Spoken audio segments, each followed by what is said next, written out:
Pakinggan nyo mga boss. Takas ano?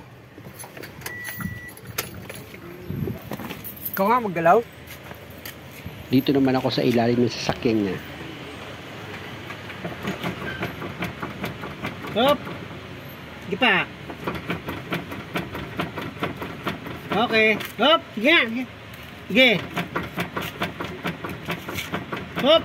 Narinig nyo naman yung ingay mga boss, di ba? Bukod dyan, pag bibilis na yung takbo niya at nagpreno, nagkakaroon ng vibration sa dashboard, lalo na sa manibela. Ganon din, pag nililiko-liko yung manibela, nagkakaroon ng vibration. Kumbaga, hindi siya smooth. Na minsan naman sa inyong mga may sasakyan, akala nyo napakalaki na ng sira ang sasakyan nyo, na gumagastos kayo ng libo-libo, hindi nyo alam. Ang sira lang yan is simple lang. Minanwal check-up ko yan mga boss bago ko yan pinalitan at sinigurado ko na ang pesang nasira dyan ay hindi naman ganun kamahal. Kaya track-in lang ang pinalitan ko dyan mga boss.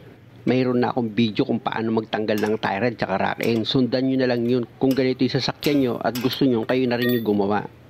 Sa pagtanggal ng tie rod mga boss, padali lang naman. May cutter pin, tinanggal ko, nakita nyo diba? Tapos tiluwagan ko itong nut dito sa tie rod tsaka ako pinalo ng ball hammer para bumitaw itong tie rod dito sa steering knuckle. At kita nyo naman yung rack-in, diba kalug na? O pati itong tie rod kalug na rin. O tatanggalin ko na itong tie rod. After ko matanggal yung tie rod, gamit ka ng plier. Tanggalin mo itong clamp dito sa steering boot. Meron niyang maliit na clamp at ito naman yung sisikwat ko ng flat screw, yun yung malaki. Tapos pwede mo nang tanggalin itong clamp tsaka mo isunod itong steering boot niya. Paltakin mo lang yan palabas mga boss, bibitaw yan. O, di ba? Tanggal na siya. Dahil nga sa kinalawang itong nut dito sa rack-in, ginamitan ko ng yabi tubo yan para pag umikot itong rack-in tsaka ako inimpak para bumitaw itong nut dito sa rack-in. At pag natanggal mo na itong nut dito sa rack-in, pwede mo nang tanggalin itong clamp na maliit tsaka mo tuluyang tanggalin itong steering boot. Dahil nga mayroong flat washer yan na nakatupi dito sa rack-in, iangat mo itong flat washer. Gamit yung pantulak mo dyan yung flat screw para tumayo itong flat washer at matanggal siya sa pagkakaipit. Dito sa ibabaw meron na yan, no? Di ba nakaangat na, nakita nyo?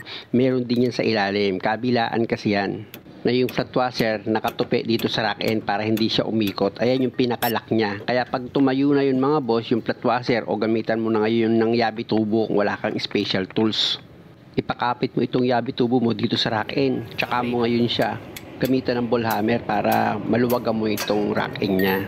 Pero kung kaya mo naman gamitan ng lakas mo para maluwagan mo yung rack-in, mas okay. At pag naluwagan mo na yan, pwede mo ng manual ng kamay mo para pihitin. Nakita nyo yung rack-in niya mga boss. Ayan kalug na talaga siya. Ayan yung tumutulog na tok tok tok tok pag lumiliko siya. Ito ngayon yung flat washer niya mga boss ha. Ayan. Ilalagay ko yan dito sa rack-in. Ang sisti niyan mga boss, itong lock washer, itutupi nyo yan dito sa itinuturo ng daliri ko para mag-lock siya. Para itong rack-in, hindi siya umikot or hindi siya lumuwag. Ikutin ko mga boss. Tignan nyo, di ba? Kabilaan siya, itutupi nyo para mag-lock dito sa rack-in itong lock washer. Tanggalin ko naman itong lock washer dito sa rack-in. Yan tinuturo ko naman na yan mga boss. Yung nakausli mga boss, dito nyo naman itatapat yan sa butas dito sa steering rack. Itatapat nyo yan dyan, ipapasok nyo sa loob para itong lock washer mag-lock siya. Hindi iikot yan, pansinin nyo, di ba? Kasi meron siyang gatla na pagpapasukan ka dito sa lock washer Ayan ayan yung tinuro ko ulit Ipapasok mo dyan sa loob ng steering rack.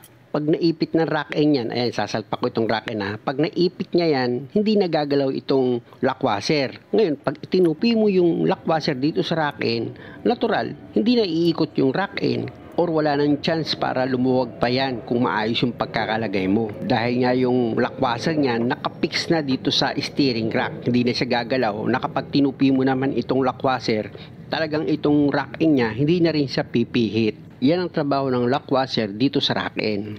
At pag naipakapit mo na itong rack-in dito sa steering rack o gumamit ka ngayon ng yabi tubo. Sabi ko nga kung wala kang special tools pwede yabi tubo. Siguraduhin mo lang maayos yung pagkakahigpit mo dito sa rack-in. Ako kasi pinapalo ko yan sa paghigpit itong yabi tubo para sigurado kung mahigpit talaga yan Para pag inilagay mo yung lock niya, wala kang agam-agam na may lalagutok pag naluwak ka o pwede mo na ngayon paluin itong lock washer niya, itutupi mo yan. Malambot lang naman yan mga boss. At pag tumupi na yan, okay na yan mga boss. Dito ko naman sa kabilang side niya. Gumamit talaga ako ng vice grip yan mga boss. Ayan na lang ginamit kong pantupi. Dahil nakita nyo naman yung position, masikip di ba? Kaya itinupi ko na lang siya sa pamamagitan ng vice grip. Tapos gamit ka ng basahan, punasan mo siya. Tsaka ako ngayon siya pinahiran ng kahit kaunting grasa man lang dito sa steering rack niya. Pag okay na, pwede mo na ngayon ilagay itong steering boot. Iayos mo lang yung pagkakalapat, tapos ilagay mo na itong maliit na clamp, tapos yung nut dito sa rack end.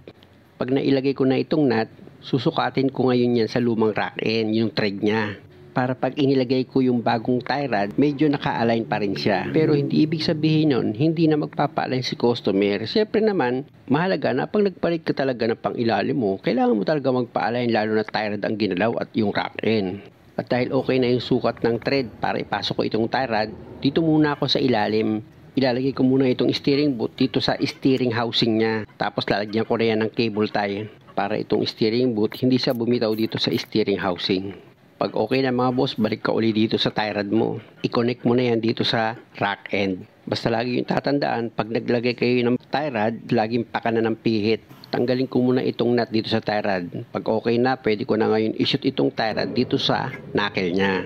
At pag naipasok mo na itong tie rod dito sa steering knuckle, pwede mo na ngayon lagyan ng nut yan. Number 22 yung nut yan mga boss ha. Basta lagi nyo tatandaan mga boss, dapat mahigpit yan. Kaya nga yan nilalagyan ng cutter pin para sigurado na hindi siya lumuwag di mas importante na mahigpit yan.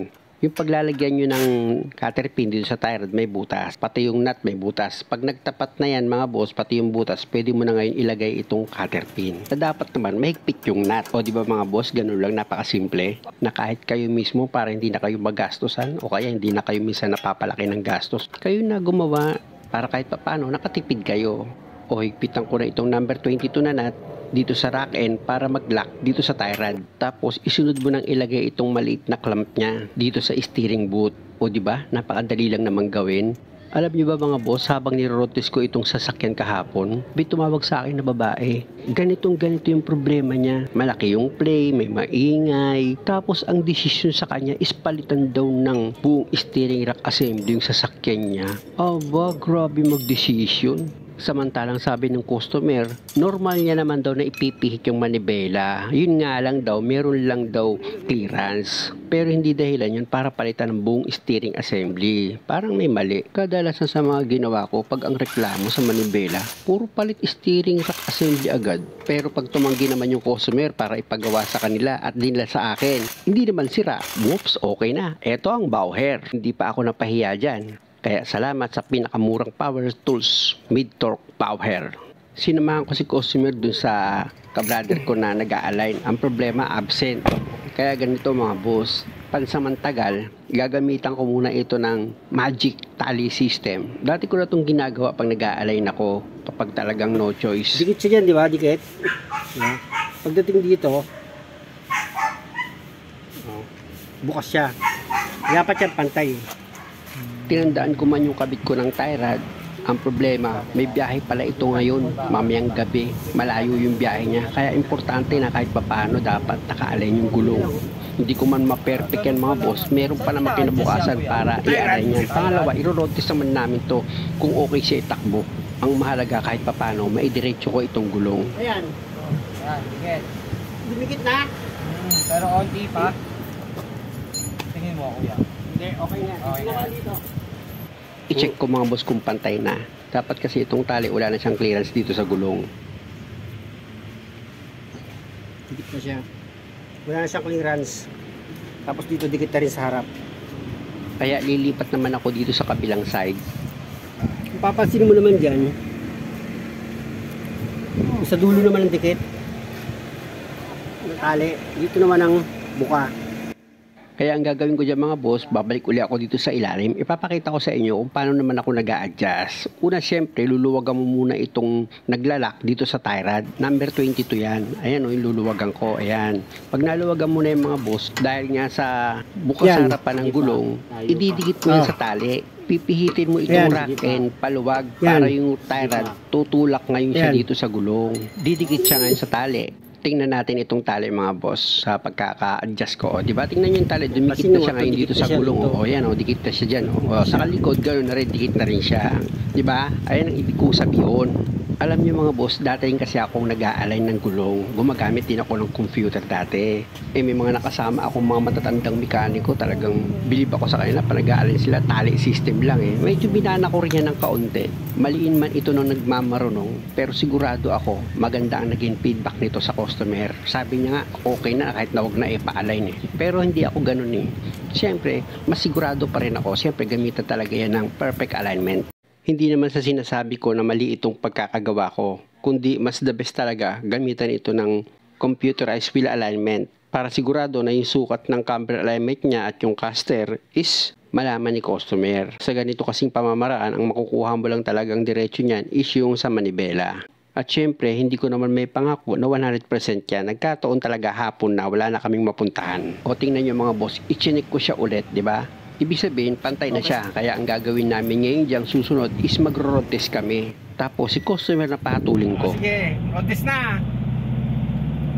Oh, lalo ron. Tinitesting mga boss. Kung meron pang tunog, kung may kabig, kita nyo, bintawan yung manibela, diretso pa rin yung takbo niya. Ang problema, kinakabahan na ako kasi lakas niya umuga ng manibela, baka bumalibag kami. Nakita niyo naman yung takbo kanina, naka 60 mahigit yan. Wala naman ng problema, kaya pinatigil ko na. Sabi ko, pag hindi mo na ako sakay, tsaka mo gawin yan. Pero bilib ako kay customer mag-drive. Bihasa, yun naman pala dati siyang karerista, dyan sa Pampanga. Ano?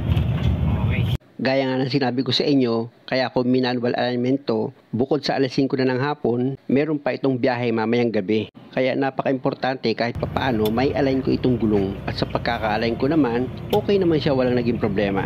Sana mga boss nakakuha kayo ng idea. Okay, dito na muna Salamat. tayo.